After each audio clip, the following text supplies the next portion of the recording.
He's been an award-winning media personality and producer. As a speaker, he's empowered over 1 million people from the stage. Now one of the leading business coaches and brand experts is taking over the world of on-demand audio. It's the Business Bully Podcast. Now here's the business bully himself, Dave Anderson. Hey, what's going on? It's yours truly, Dave Anderson. Hope all is well. Here is Uninterrupted, the part 2 of my appearance on the Black CEO Morning Show. Check it out. Let me know what you think. All right? Talk to you soon. All right, well, it's time. It's time again. I hope y'all got your pens and your pads ready to take notes. Dave Anderson, I'm not going to even go over all of his credentials as we went over yesterday because you already know them. You already know them. Now, here's what I'm going to tell you, though. Dave came to us yesterday. He came in total elation. He brought us motivation. He took us to elevation, and he taught us about innovation. So, you know me, I'm not about procrastination. So without hesitation, I'm going to bring Dave to our station for his presentation. So everybody, get ready for none other than Dave Anderson. Dave, welcome back to Black CEO Morning Show. That was a whole lot of edification, signification, and purification for this education y'all about to get across the nation. Hallelujah. So, mic check. Want to make sure I'm coming in loud and clear. No clicks, no pops, no zings, no zangs. Everybody, you right on point. All right. So yesterday we had a good conversation about leveraging your voice and leveraging your message in order to generate and reach millions. And I've done it 1,000,001 times. And the one thing that I've noticed is that the biggest problem that we have is getting over our feelings about things. I'll never forget, I was in Baltimore giving a talk, and I got to the Q&A portion, and this one lady stood up. She said, Mr. Anderson, what you're saying is phenomenal, and I believe you can do all the things that you said that you can do, but I don't think you understand because I love my business. My business is my baby. And I said, oh, is it now? You truly believe that? She said, yes. I said, okay, and I reached in my pocket, and I pulled out $500. And I said, okay, I have $500 right here, and I said, I bet you I can convince you that your business isn't your baby. She said, oh, this is going to be easy money. I said, hold on, Park Kettle. Wait for the hook. I said, let's pretend that I'm not Dave Anderson. Let's pretend that I'm a genie. And unlike a regular genie, you got yourself a Ray J genie, meaning you only get one wish. Not only that, I'm going to tell you what that wish is. We're going to turn your business into a physical child. Now, do you have children? She said, yes, I have 2. I said, great. I said, now, here's the thing.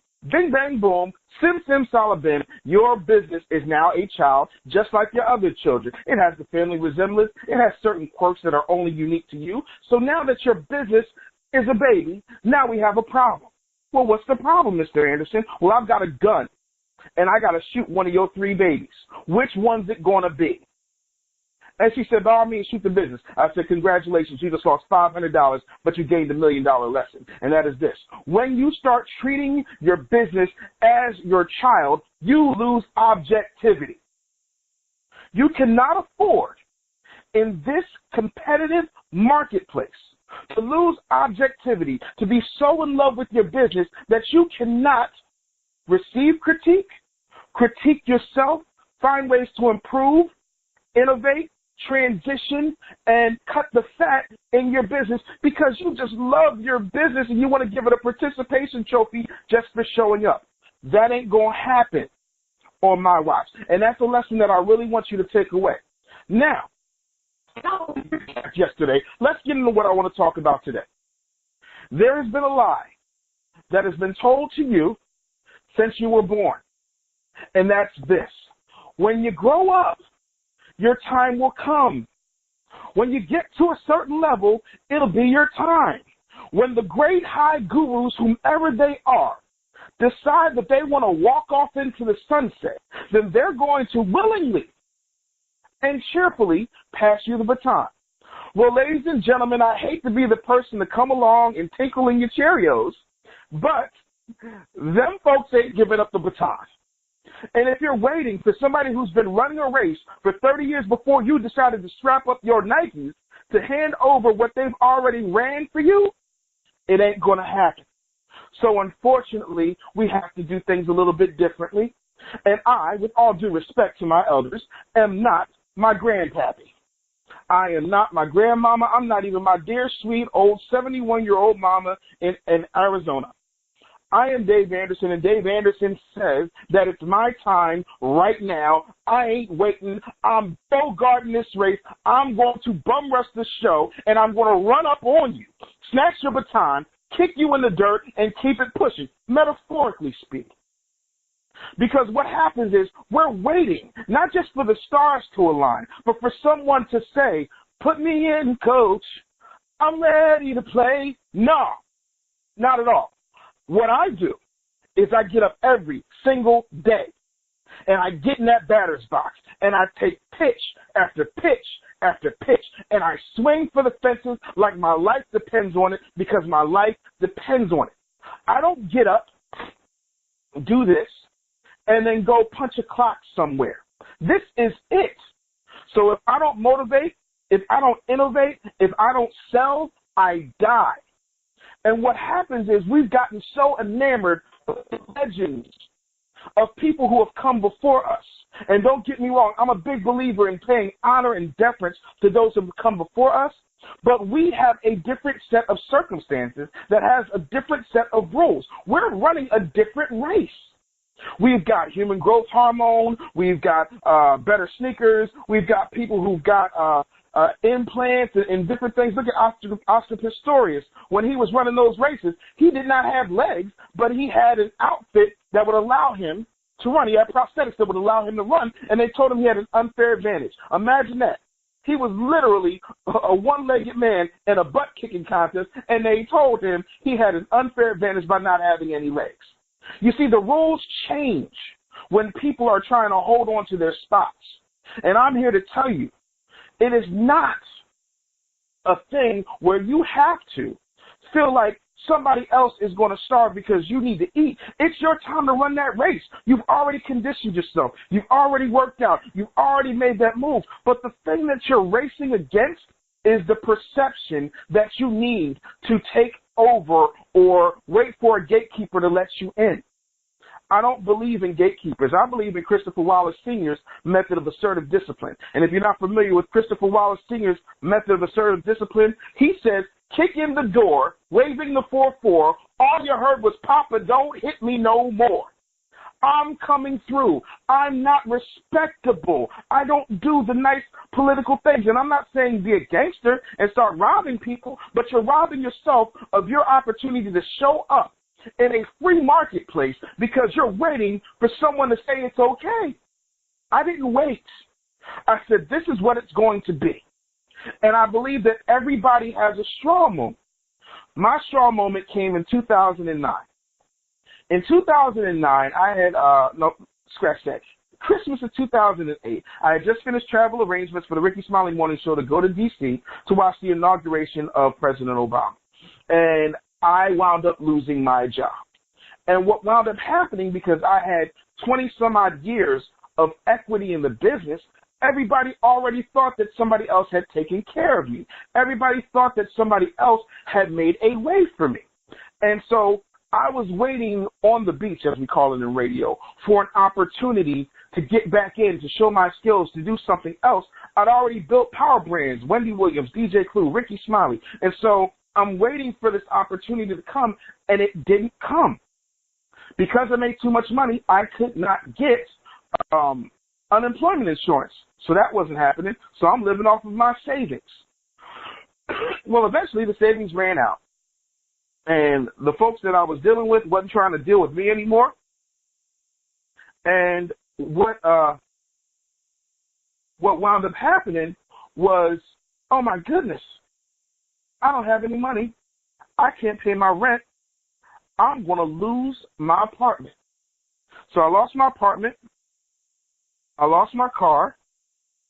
And I only had my truck left and the few things that I could carry in my truck. And I remember sitting in a parking lot of what's called a Quick Trip, which is a gas station in the South. And I remember having to get into that gas station and wash up because I couldn't afford a hotel, and I had to found a way to generate money at the time. And I remember like crying my eyes out, locking that door, and washing myself like a $2 you-know-what. And I said to myself, this is never going to happen to me again. I don't know how I'm going to get out of this, but when I do, oh, you better watch out because I'm coming back with a vengeance. And so what wound up happening was I took a job selling, I was doing appointment setting for a credit card processor. And I was watching how they were going out on appointments, and I'm like, that's never going to work. And the management was like, what do you mean it's never going to work? And I said, well, if it were me, I would write the sales pitch like this. I would make adjustments like that. I would talk about these benefits, these features nobody cares about because everybody has those features. And sure enough, I had made such an impact that they gave me a bonus, and that bonus was what I used to get home so that I could then live in my brother's garage until I got myself a contract with what the company you now know as iHeartRadio. You have to find a way. You have to use a moment where you say, you know what, never again, to snatch the baton and run that race. I'm not saying that you ain't going to get banged up. I'm not saying that it's going to be easy. I'm saying that you don't have to wait for your time to come. You can say my time is right now. We got this whole internet. I have seen businesses that started off as small FT shops gross $3 million in time of a year. You can't tell me what's not possible if you know what you can do. You don't have to wait for the gatekeepers, the old folks, the elder statesmen and women in your lane to die off. Your family, your business, and your legacy needs you to win your race right now. So how do we do that, Dave? Cool. I'm glad you asked. The first thing you need to do is stop following fake people. I'm sorry. I know that one might have touched y'all in a real raw way. So allow me to slow it down, break it down, and run it back to you. I'm going to need you to stop following fake people. I know there are people who do what I do, the business coaching consultancy aspect of what I do. And they have 67 steps, and they'll go to an Airbnb and rent it out for the day. They'll get a camera crew, and they'll go to Enterprise luxury car rentals, and they'll rent themselves a Lamborghini Gallardo, and then folks will look at those YouTube ads and believe that that's what's happening. And I'm here to tell you, it's as fake as a $3 bill with Michael Jackson's moonwalking slippers on it. But we buy into that because we like that lifestyle. We like to look and say, okay, this is the gorgeous part of entrepreneurship, and I want that. I don't begrudge anybody wanting nice things. I like nice things, quite frankly, but I'm not going to fake it to impress you, to rob you of your money. I don't need to. My resume speaks for myself, and even if my resume didn't speak, Google's a snitch. Google will tell you everything about Dave Anderson you could ever need to know. I ain't got to lie to kick it. Did I do everything I said I did? Absolutely. But sometimes, because people are caught up in the myth that is easily woven on the social media platforms and on TV and on YouTube, they think that people are bigger than what they are. And they're not. So I'm asking you to do some due diligence and look at who you're following and realize that some of these folks you're following don't have your best interest at heart. So I'm going to need you to take some inventory. Another thing that you ain't going to do, that you need to stop doing in your business, is stop what I call guilt trip marketing. I'm sorry. I apologize. I know this ain't the show you signed up for, but daggone it, they gave me the microphone, and I'm going to spit these bars. I'm going to need you to stop doing this horrible job of guilt trip marketing where you decide to tag Trevor Otts, Shay Brown, Dave Anderson, and whomever you feel has an audience along with 95,000 other people because you got a fish fry in order to fund your business. That's unsolicited. It's like Saturday morning when I was a kid, and Jehovah's Witnesses would knock on my door. Now, I understand they have a right to minister, but sometimes I don't feel like all that. Sometimes I just want to watch Soul Train and kick it. I ain't trying to come to the door and take your watchtower because I feel like you're invading me in my own space. If I did not participate in your event, if I did not take a picture with you at your event, don't tag me. It's invasive and it's rude. Why not spend $10 on a Facebook advertising campaign? Oh my gosh. Are you telling me, Dave, that you can actually just spend $10 on a Facebook advertising campaign and target the people you want to reach? Yes, that's exactly what I'm telling you. You can find a left-handed black woman who loves underwater basket weaving and MacGyver on Facebook and target all the black women who are left-handed who love MacGyver and underwater basket weaving instead of tagging me and hoping with your spaghetti-on-the-wall marketing tactics that is going to work for you. Maybe marketing isn't your strong point. Therefore, you might want to get someone on your team. You might want to get yourself a board who can assist you where you're weak so that you can focus in on what you need to focus in on. I've had consults with several folks who've told me, well, Mr. Anderson, you know, I'm learning this and I'm learning that and I'm learning this. And by all means, I believe in being learned. I know enough to be dangerous. I know if my car is smoking, it might be the radiator. I know it might be I might be low on antifreeze. You know, I know if my car begins to knock a little bit, it could be that I need a wheel alignment. I know that. But I don't know how to fix any of that because I take it to the mechanic. Trust the professionals to do what they do. And if they don't do what they do, then fire fast with zero emotions involved. But we don't want to do that. Then we trip over, catch this one, write this one down. We are tripping over dimes. Sorry, we're tripping over dollars to get the dimes.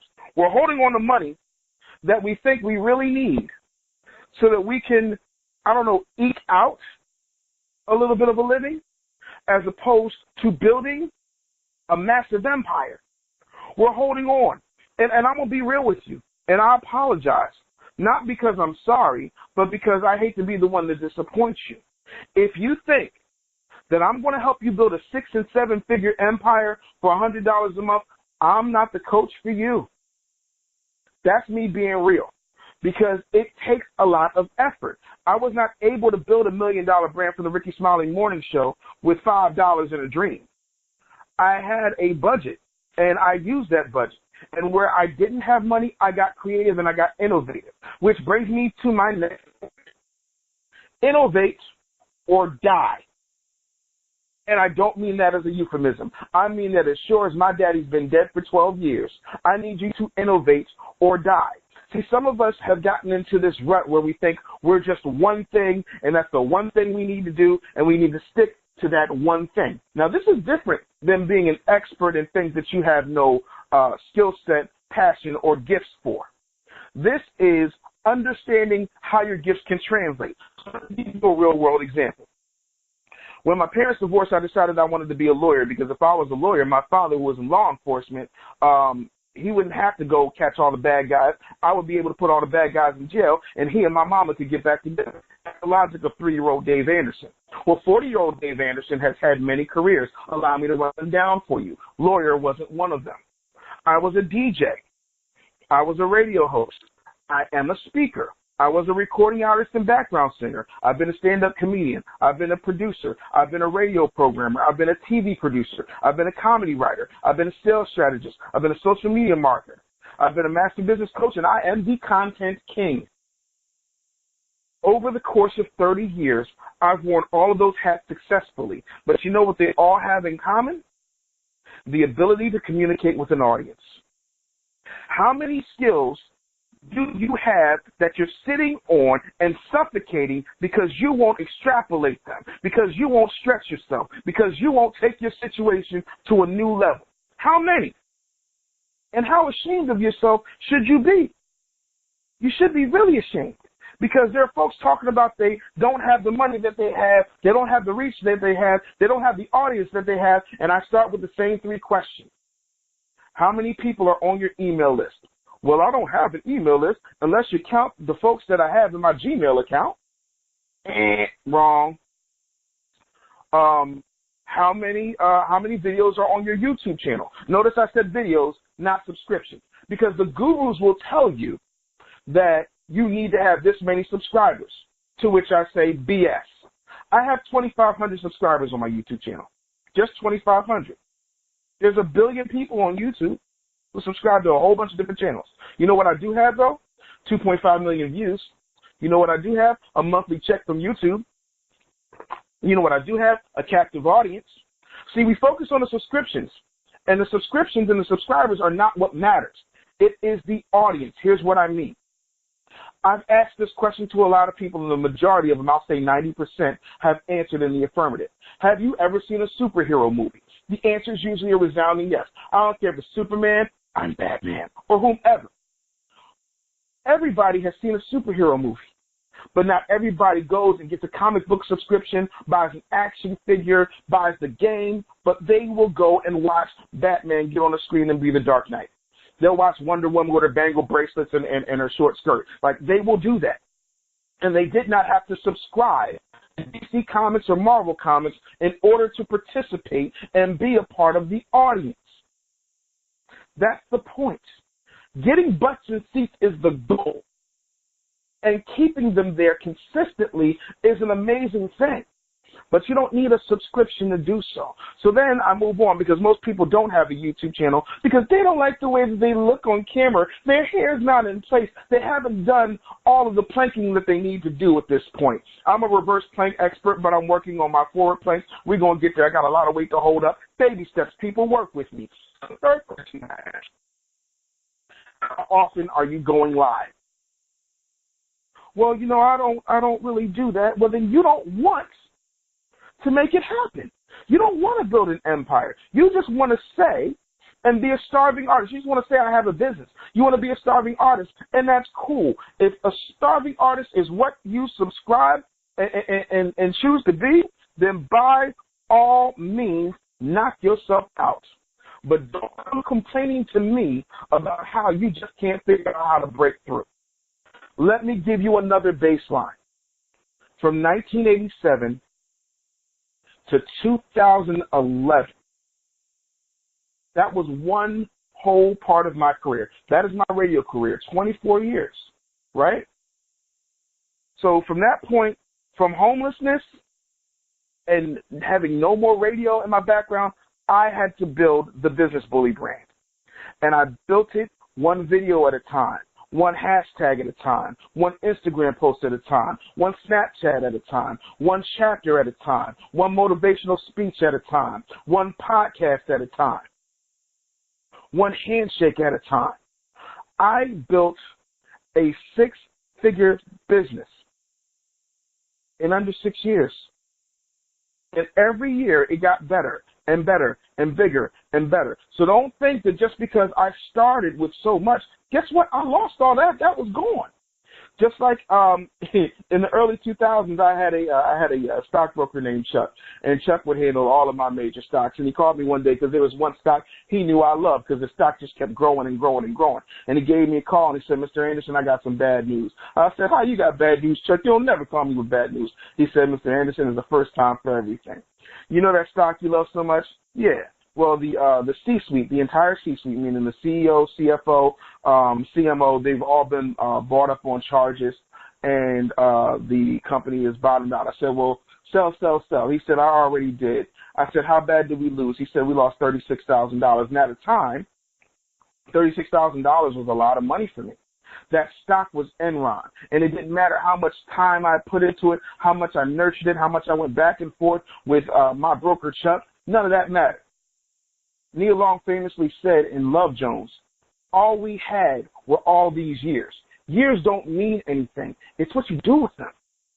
And sometimes when an investment goes bad, it goes bad.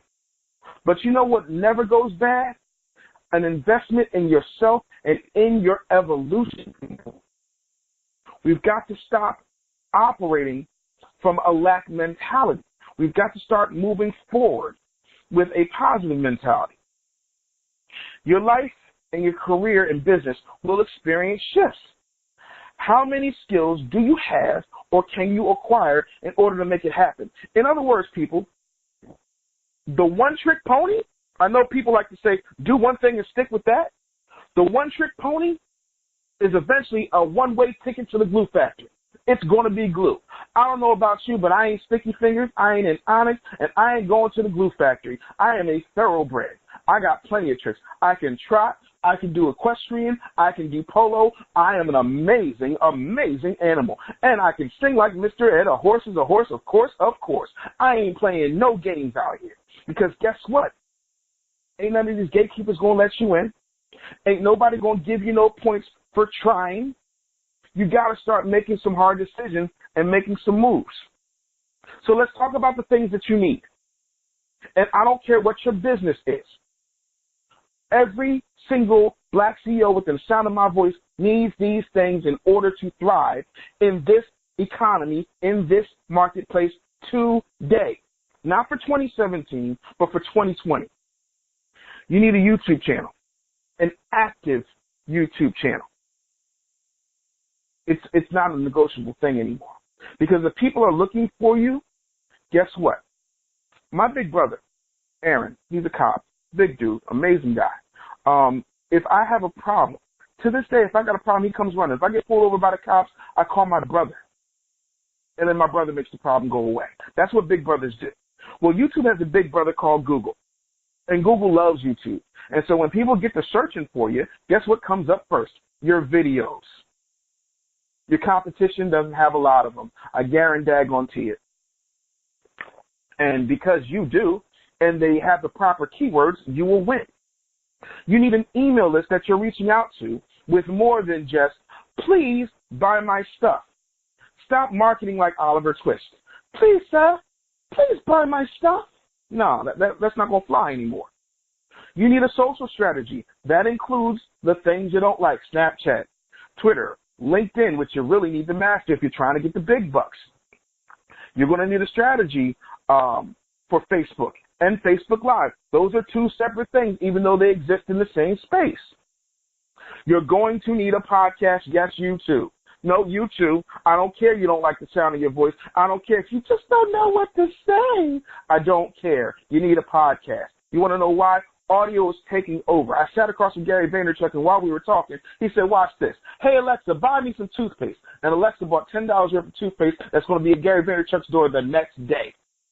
Voice is important. I don't care if you get yourself an Anchor account and just talk into your phone and talk to yourself like you're Christopher Williams when there is no one to talk to and people wonder why, what you do. I need you to get a podcast. Get on it. It's not negotiable.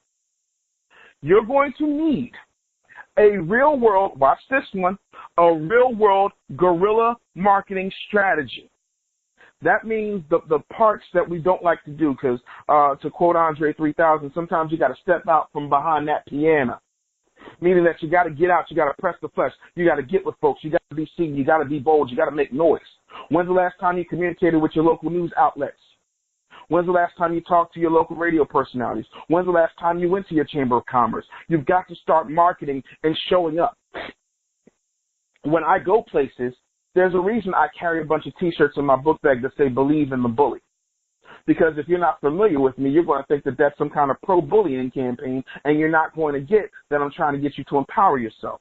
So then it becomes a different type of game. I've got T-shirts, I've got posters, I've got stickers. I treat my business like I'm running a political campaign. So not only am I the candidate, I'm also the campaign manager, and I've got an entire campaign staff. You're also going to need a live event strategy. Now, there's somebody who's ready to push back, and I'm going to say sit down somewhere. I don't care if you're a plumber. When I was, my daughter was maybe 14, she comes to me, and she says, Dad, I'm coming to you because I know Mom is not going to want to do this. I said, what is it, sweetie? Because there's nothing I'll deny either of my daughters. She says, Dad, I want to go to VidCon. I said, well, what is VidCon? Well, these kids on Vine and these kids on YouTube, and they've gotten together, and they're doing this tour for their fans. And I said, wait, what, kids? She said, yeah. I said, show me who you're talking about. And kids wasn't a euphemism for 22, 23-year-olds. No, these are like 16, 15, 14, 17-year-old kids who were touring like they were the flipping Backstreet Boys. There is an audience waiting for you to show up. One of my oldest clients is a woman named Mildred. And I put together a YouTube strategy for Mildred, and Mildred makes $250,000 a year on YouTube just by doing needlepoint videos, needlepoint tutorial videos. That's all she does. There's an audience that's waiting for you to show up. And she has live events and workshops and things of that nature. You need to get out with people so that people can actually see you do what it is that you do. And so that's important. So now, I know I done talked a whole lot of trash. I know I done acted a donkey. So in the next couple of minutes, I'm going to show you exactly what I mean. I'm going to do something for you. Nothing up my hands, nothing up my sleeves, no tricks. I'm going to fix the Black CEO Morning Show in less than 5 minutes and make them between, let's say, $195,000 and $300,000 without doing much more work than they're already doing. Anybody in? Anybody interested? Cool. Let's rock and roll. If it were me and I was the Black CEO Morning Show, the first thing that I would do is I would turn it into a podcast. Here's why. Everybody isn't always going to be on at 8 o'clock in the morning, and everybody's not going to remember to catch the replay before midnight, so they might miss the opportunity to download that. When you have a podcast, you don't have to worry about that. The episodes are there, and they're there forever, which also brings more value to the advertisers who advertise on the Black CEO Morning Show. It also allows you to create more production value within the scope of the show, which means that you can do some more things. So that means you can also raise advertising rates for people on the Black CEO Morning Show, and just with commercials alone, that's $80,000 to $100,000 a year without doing much effort. I'm not done. Then you have what's called pre-roll and post-roll. Those are ads that are marquee ads that are read by the talent, either in the beginning of the show or at the end of the show. Those are different. Those are live endorsements. Those in and of themselves could net between $30,000 and $50,000 a year. You'd also triple the listenership by having a podcast. So when you triple the listenership, then guess what that means? You put yourself in a position to get other advertisers who want to hop on to the Black CEO Morning Show podcast and get their message out. There's a reason that Audible loves me. It's called 236,000 downloads a week. And so you got Audible, you've got Bevel, you've got all these other companies that are happy to give the Black CEO Morning Show money to reach that audience of thousands and thousands of people, and then that audience in and of itself will get tripled. So guess what that means? That's another 80 to 100K right there. But I'm not done. You create yourself a voicemail line for guests and questions, and then have that voicemail line sponsored. That looks like another $35,000 a year in sponsorship revenue. Then, between recorded vignettes where you're highlighting certain Black CEOs for a nice little for a fee, and advertorials for businesses that want to have a little bit more pub in the midst of the show so it doesn't sound like a commercial, that's another $25,000 and $50K. So if you kept up with your calculators, on the low end, I just made $195,000 for the Black CEO Morning Show, and on the high end, I just grossed them an additional $300,000. This is what I do, because I wasn't waiting around for somebody to say it was okay for me to start running. I wasn't waiting around for somebody to say, go ahead and lace up your sneakers, kid. I wasn't waiting around for somebody to tell me it's my time. I decided my time was now, and I decided to snatch the baton. And I am begging you, on behalf of your children, your grandchildren, your great-great-grandchildren that haven't even been born yet, on behalf of your legacy, I beseech you to get up, snatch on your sneakers, and snatch that baton. My name is Dave Anderson. As always, get out of your feelings and into your business. All right, Dave, you brought it again, my friend. You brought it again. Thank you so much. Now, what we're going to do, guys, we're going to open it up for questions today. What I want you to do is hit *2 right now. Hit *2 right now, and we're going to get you on the phone with Dave. But we're going to go to our panel first. We're going to go to Candace Camille first. You are up with Dave. Hey, Dave, Dave, stop bullying me. I just want to say that. So, when you make somebody just feel a little tinge, you got to fight back. Stop being a bully. So I'm going to ask you, you know all of that, but can you outplank me? Stop being a bully this morning. But just absolutely.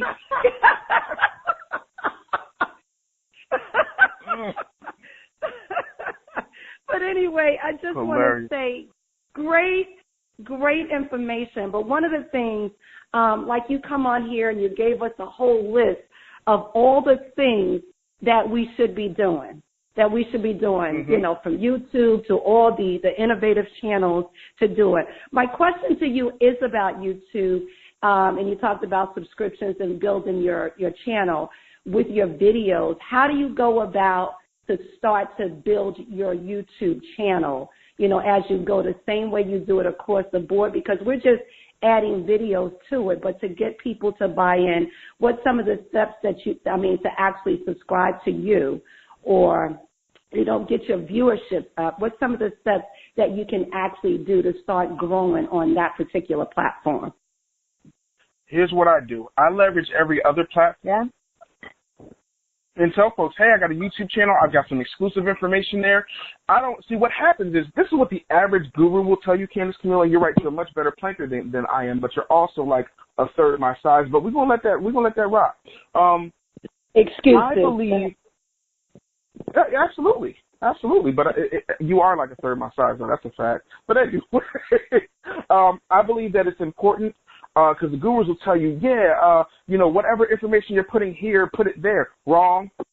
Because then there's no incentive for people to go someplace else. So the stuff that I put on YouTube is diametrically different from the stuff that I will do on Facebook. And so if you want to see my video where I break down why I don't like the current education system, then you need to go subscribe to my YouTube channel. You can find my YouTube channel by just Googling The Business Bully. See, that's what you do. Give people a reason to go over there. We don't entice people anymore. We just say, hey, I got this thing, go check it out.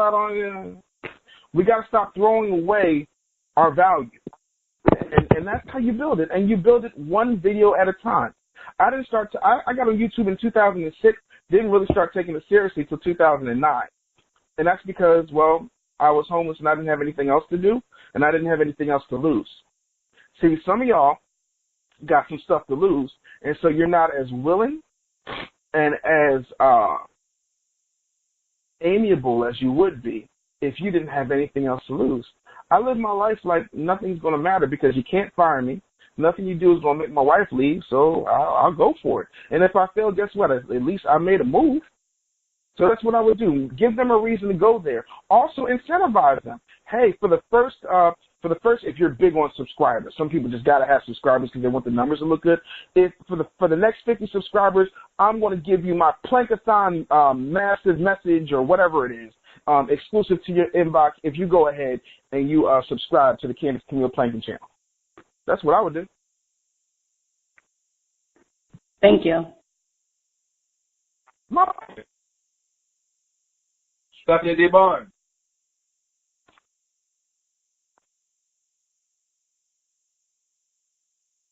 No Stephanie DeBarn? Okay.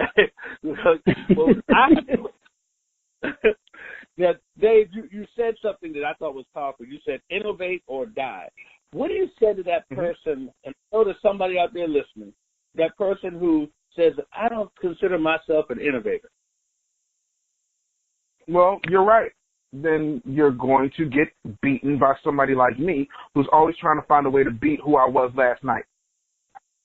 You know, I'm a big believer that if you're in this game, I'll never forget, I watched Triple H tell a bunch of kids, Triple H is a wrestler, he's probably going to be a Hall of Famer. He said to a bunch of kids who wanted to be wrestlers, he said, well, what's your ultimate goal? And they said, oh, I just want to, you know, get a contract with the WWE. He said, you'll never make it. And the kid was like, oh my God. He said, listen, if you don't get into this business wanting to be the champion, then you're wasting your time. Everything that I do is geared towards that, from what I put in my mouth to how often I work out. I'm always looking to innovate. I'm looking to find something new about myself that's going to be of value to my audience. I read 6 books a week. I do whatever I got to do to get to the next level. And I feel like if you really want it, you'll make the time. You can do it. But if you've already resigned yourself to mediocrity, then that's exactly what you'll achieve. And I don't have any pity for that. I love it. Ruben West? Hey, let me say this, Dave. Thank you for sharing this powerful information and powerful insight. I just want to ask you, because you talked about, first of all, you gave some excellent strategies for the Black CEO Morning Show. I just want to ask you, and for the benefit of us on here as the co-host and then also the people listening, do you know what is the process for getting started putting together the podcast? Is that a difficult process? Is it something easy to do? Any special equipment needed? What does that entail? Okay, let me break that down. I have courses on this, but, because it's my Black CEO family, I'm going to hook y'all up. Here's what it is. First of all, early this morning, I went to the Black CEO, I went to blackceotribe.com, and I put in a link for Spreaker. The reason that I support Spreaker is because it's a platform that I helped develop. And when I left iHeart and got in with Spreaker was a brand new company. Nobody had heard of it. And folks were like, I don't think this is going to work. I think you're stupid. And I said, okay, well, we'll see. So what wound up happening, if you fast forward about a year, iHeart then came to Spreaker and said, hey, we want to develop podcast content. Then the people who are on Blog Talk who are poo-pooing Spreaker, well, they're not poo-pooing anymore because we own it. We own Blog Talk. Spreaker is the most user-friendly platform that you can have in order to build a podcast. If you can press a button on a remote control, if you can talk, you're good. If you have a laptop, you're good. I don't have a fancy microphone, and keep in mind, I've worked on $3,000 microphones. The microphone that I have is $60. I'll tell you exactly what it is. It's a blue snowball. That's what it's called. You can get it on Amazon for $60. So that's what it is. It's very simple. It's very easy. They walk you through getting things on iTunes, getting it out there. Not only that, once you're done with your podcast, like once your episode is uploaded, you can then send it to Facebook. You can send it to Twitter. You can send it to Tumblr. You can send it to SoundCloud. And after you have enough podcasts up, you can also apply to have your podcast featured on iHeartRadio along with me and a few others.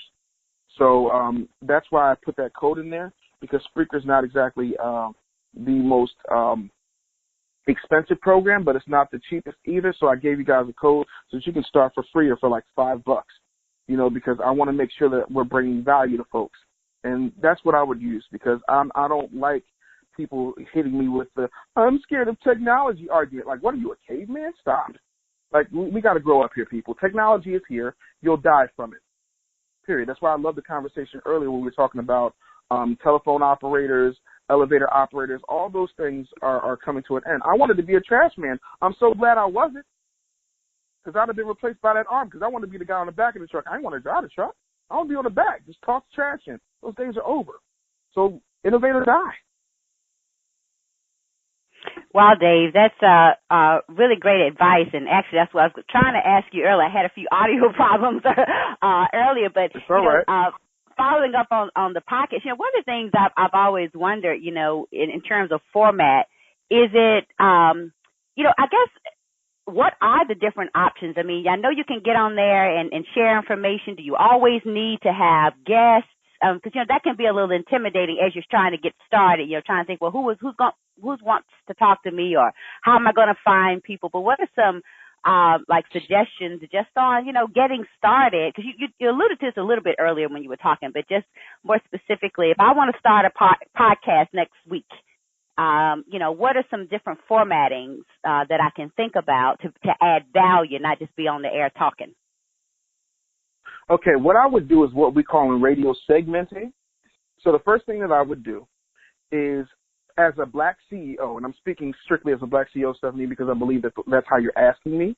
If I'm wrong, please correct me. But as a Black CEO, how I would do my podcast next week or this afternoon, because you could do one this afternoon and have it up this afternoon, is the first thing I would do is I would use myself as my first sponsor, because nothing attracts a crowd like a crowd. So the first thing I would do is I'd say the Business Bully podcast is being brought to you by Black Boys Win. It's an initiative to allow young Black boys the opportunity to focus on entrepreneurship and leadership beyond the classroom. You can donate right now at blackboyswin.com. Let's start the show. At that point, I would have my audio introduction that would play, and that's another announcer saying, He's an award-winning media personality and producer. He's spoken to 1 million people from the stage. Now, one of the leading innovators in podcasting is bringing himself to the world of on-demand audio. This is the Business Bully Podcast.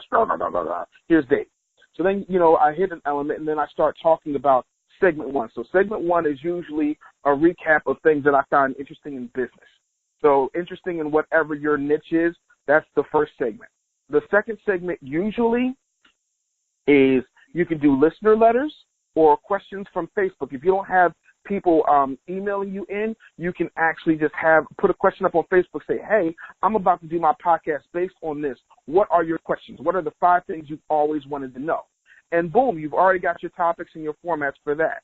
So then after that, I would have an interview. So if it were me, I'd go after Shay or Barrett or Ruben, and I would start interviewing them and talking to them, because what happens is when you get out of your element, you speak differently than what you are when you're in it. Like for me to do something like this as opposed to me hosting a show, it's different. When I go on the Breakfast Club, it's a different dynamic because I'm the one being interviewed versus me being the interviewer. So my audience benefits from other people asking questions that they haven't thought about. And then you can have your hodgepodge. You can have a segment about what grinds your gears or what's ticking you off or what's next, what trends you see on the horizon. You give shout-outs, you give people a call to action, and then you close the show. That's that's like a generic, everyday format of how I would do a podcast if I were starting today next week. And one other quick question, what's the ideal time? 30 minutes, an hour, or does it matter? Or does it just depend on the content that you have? To quote Dwayne Johnson, it doesn't matter how long it is. It matters how compelling it is. And sometimes we have to be careful about redundancy. It's about compelling. I spoke for 40 minutes. I don't think anybody was bored. There's some people who don't have that in them. You got to work up to that. Some of my podcast episodes are 5 minutes. Some of them are an hour and a half. It just depends on the content, what I have to say, and how much value I'm delivering. So that's a question you kind of have to ask yourself and be brutally honest with yourself. All right. Thank you. Well, Dave, we definitely have some people who definitely were not bored. And Stephanie, I'm glad your audio was working, because I want to ask you, we're going to give these people 30 seconds to ask a question or give a comment to Dave. So, Stephanie, how long do they have again? They got 30 seconds. And that 30 seconds includes a hallelujah moment. They shout out to their mama and them, how glad they are to hear it, what they thinking about, where they from, getting themselves off mute. 30 seconds. That's it. 30 seconds. You heard it from Stephanie. So, first caller, the last 4 digits of your number are 7647. You're on with Dave. Hey, Dave. This is Lachelle again. So I got 2 questions. Hey, Lachelle. Hey. My first question is, can you give us maybe 3 steps to building an audience in a city that you've never been? And then my second question is, from a marketing perspective, what are your thoughts on doing videos that are not on your topic? So often you hear, stick to one thing so you can be known for one thing. What are your thoughts on doing videos on maybe rants or, different things other? Okay, Dave. Great question, Lachelle. Let me do this. I'm known as the business bully, but with that, I'll talk about pop culture, and I'll find a way to bring it back to business. Like, I think the episode that I'm going to do of my podcast is coming up. I'm going to talk about Russell Simmons, and I'm also going to talk about what it means for his business. I'm also going to talk about how everybody knew about Russell Simmons' behavior, but we just looked the other way for decades. You see what I'm saying? Like, that's not necessarily my lane, but it still fits in. Why? Because he's a mogul like I am, because he's an entrepreneur like I am, and he's open to scrutiny like I am. So you can't get caught up in that. And anybody who tells you to do one thing, those are the same people trying to get you to go into the glue factory so that you can help them stick their crap to something else. So, yeah, by all means, talk about whatever you want to talk about, but find a way to bring it back to your core messaging. So that's how I would do that. Now, the other thing that I would do, you said the other part of the question thing was like 3 steps to, making it good. Number 1, figure out how to build your audience in a new place. That's what it was. So I've lived in Nashville, I've lived in Vegas, I've lived in Miami, I've lived in Detroit, I lived in Fayetteville, North Carolina, Jacksonville, so many places where nobody knew who I was. When I left Wendy Williams in 2000, I went all the way to Fayetteville, North Carolina. I had no family, I had nobody there, nobody knew me. And what I did was I went down there and I became the most authentic version of myself I could ever be. Because these folks didn't know me for nothing, so I could have fun. I could be who I really wanted to be, which was me. And what I found was when you show up authentically, people will find you. Jesus said, my sheep will hear my voice. And so I honestly believe that you get out there, you shake hands, you kiss babies, and you campaign. And, like, to me, that's the easiest thing to do. All right. We have another caller. Last four digits are 3048. You're on the day. 3048. Okay, next caller. The next caller, last four digits are 6034. You're on the day. Well, good morning. Good morning. This is Marshall Woodland, your motivational comedian, Miss Woody from St. Louis, Missouri. I just want to say thank you for dropping the mic today. Thank you, thank you, thank you. I just want to make a statement. It took a bully from a job I gave my life to stick me in the eye to make me open my eyes. That's all I'm going to say. Thank you, brother. And thank you all for all you do. And I'm over on Spreaker as well. A couple of my members of my team have accounts over there. All right. Thank you, Marshall. All right. The next caller we have, last four digits are 7174. You're on with Dave. Hi, this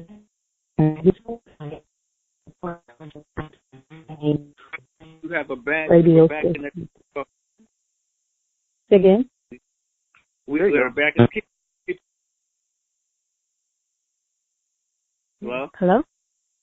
Yeah, keep talking. Your phone was going in and out. Keep talking. Oh, I'm sorry. I'm in a bad area. What I was saying was I did have a radio. Okay, we got a bad connection there. We're sorry. We're going to have the next. I'm sorry. Oh. So the next caller we have is 9647. You're on with Dave. Hi, Dave. Good morning. Very insightful presentation. My name is Christy Wichuku. And my question is, if you have a TV show, if you have a show on YouTube, how can you, do you have to use the same name that you're using on YouTube for your platform for podcast? No, you don't necessarily have to. There's no rules that say that you have to. I believe in brand consistency as much as humanly possible.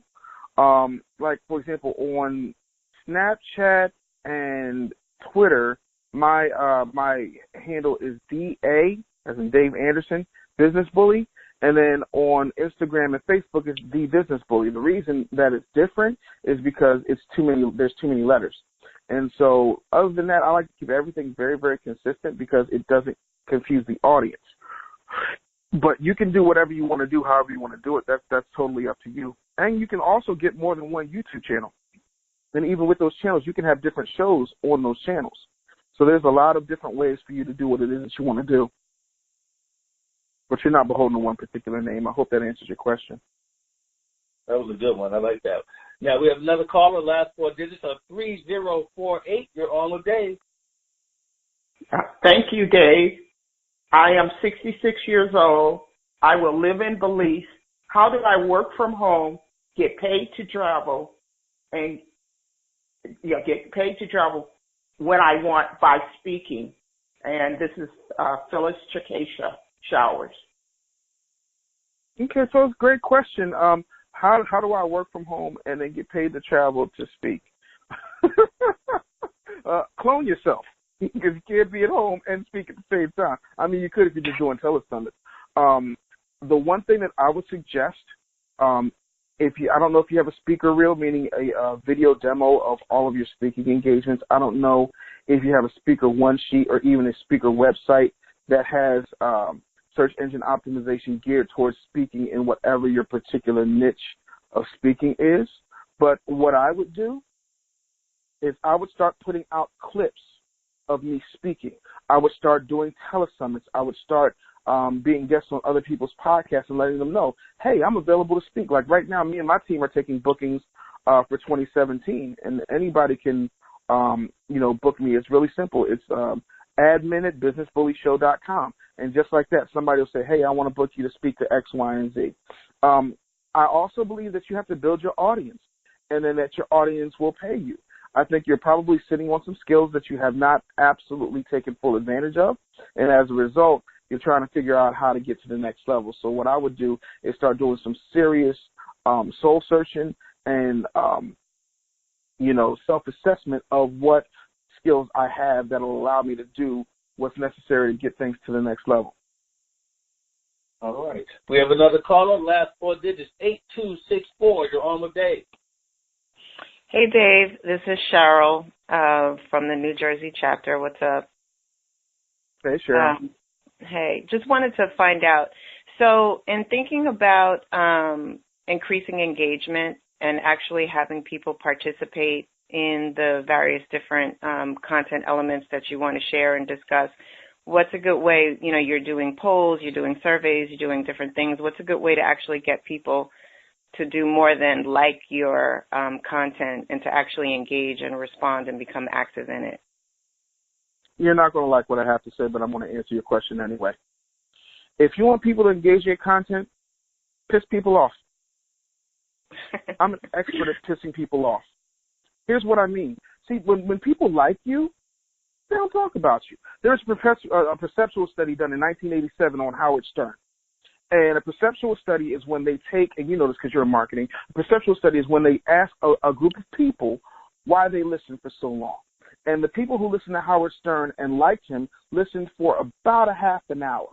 The people who hated Howard Stern listened for an hour and a half. And they asked the people who liked him why they listened for half an hour, and they said, we just want to hear what he has to say. When they asked the people who hated him why they listened for an hour and a half, they said, we just want to hear what he has to say. And I'm not saying go out here and turn yourself into a bad guy wrestler. What I'm saying is that there are certain topics. Like if you go and you watch my timeline, yesterday I talked about Russell Simmons. I also talked about Matt Lauer in the context of our quote-unquote president of the United States and how one can say grab him in the hoo-ha and the other one can have a trap door. One gets fired, the other one just keeps thriving. That's controversial. It ticks people off. I'm not making them mad. The subject makes them mad. When you get people who are passionate about something, you have engagement. I can tell you right now, I could put up a post about anything. Somebody give me a topic, I'll put a post up about it, and I guarantee you I'll get 20 shares if I really put my mind to it. You have to start looking at things differently because we're taught to be respectful and respectable, and that kind of respectability sometimes allows us to be mediocre. Because when you're just doing enough to be okay, when you're just doing enough to get by, you're not giving people an opportunity to engage with you to see what it is you have to say. So that's how I build engagement. That and hashtags. Very good. We have one more caller. Last four digits are 2961. You're on with Dave. Good morning, family. This is William Murray, the president of the Millionaire Mastermind Institute. Dave, fantastic. You just made me a bully, my brother, and I want to thank you for that. But what system do you use to edit your audios? Your videos, other than YouTube? I don't edit my videos on YouTube. I use iMovie. I have a MacBook. Like everybody thinks I have all this fly suicidal hype equipment. I don't. I have everything that you have. I got a MacBook. I use iMovie to edit my movies. I'll use Audacity to edit any audio, which is a free program. The difference, though, is I've been doing this since 1987. So my ability to edit is probably better than the average bear. So that's why my stuff kind of sounds different than most folks. But I think sometimes we get caught up on polish as opposed to getting caught up on content. I believe if your content is compelling enough, the edits don't matter. But, yeah, I don't use anything that's particularly expensive or hard to use. I believe in user-friendly and simple. I don't need a 3 megaton bomb in order to kill a fly. Wow. Okay, we have another caller. Last four digits are 7927. You're on with Dave. Great morning, great morning, great morning. This is Ronique West from Augusta, Georgia, president of the Great Augusta Black Chamber of Commerce and founder of R3 Unlimited. I just want to tell everybody this was a great call this morning. I'm happy I had the chance to join in and wish everybody a happy and prosperous Friday. Just wanted to get that shout out in and follow me on at R3 Unlimited. Okay, thank you very much. So everybody, we want to make sure to thank Dave for joining us today. Dave, we want to give you a chance to actually give us how we can get in touch with you. And I know you made an offer to the people, so we want to make sure we give you another chance to do that as well.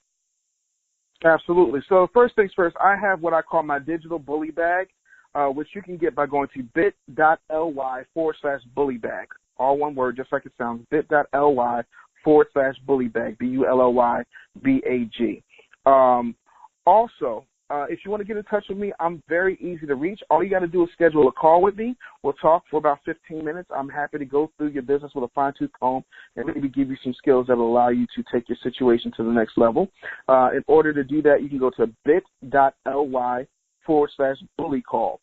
Bit.ly/bully call. And, I want to thank you guys for allowing me to come on here and do this and hopefully bring some value to you guys. I'm a big believer in leaving people better than I found them. And I think that it's important for us to, get down and talk. And, I know if you get on a call with me, we're going to have a really good time and we're going to go through some things. You're going to get some really amazing insights specifically geared towards your business. And it's absolutely free. You're under no obligation. Again, bit.ly/bully call. And yeah, man, I'm always around for speaking engagements, things of that nature. I think Shay and Trevor are scared to let me get on the stage with them because they know I'm crazy, but that's all right. Okay, we're going to let you summarize today's show. Oh, man, this was a great show, and I like bringing him on and hearing different people, but he really brought it today. And let me tell you something. I graduated in 1987. I'm telling my age. I don't care. I graduated in 1987 from Highland Park High School in Topeka, Kansas, and guess what? I don't remember the nicest kid at the school, but I do remember the bully. Amen. Right? And what he said is he's not trying to get you to push people around. He's trying to get you to push them towards your business, towards your product, towards your services. That sometimes in order to get them to turn you on, you're going to have to tick them off.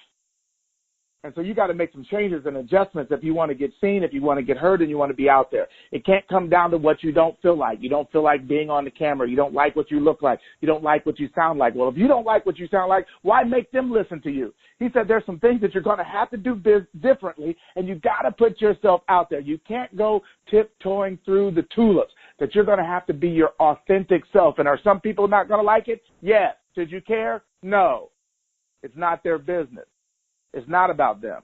It's about you reaching the people that you need to reach in order to increase your revenue, in order to make yourself stand out, and in order for you to give the people that will, quote, unquote, hear your voice the opportunity to hear you. We had a chance to hear Dave, the bully. He brought us great information. He also gave us a way to reach out to him in case we need his help. So make sure you do it. It will definitely be of benefit to you. This is Ruben West. We're signing off. This has been the Black CEO Morning Show. Want free business and marketing tips from Dave? Text Business Bully to 31996. That's Business Bully to 31996. Standard data and text message rates apply.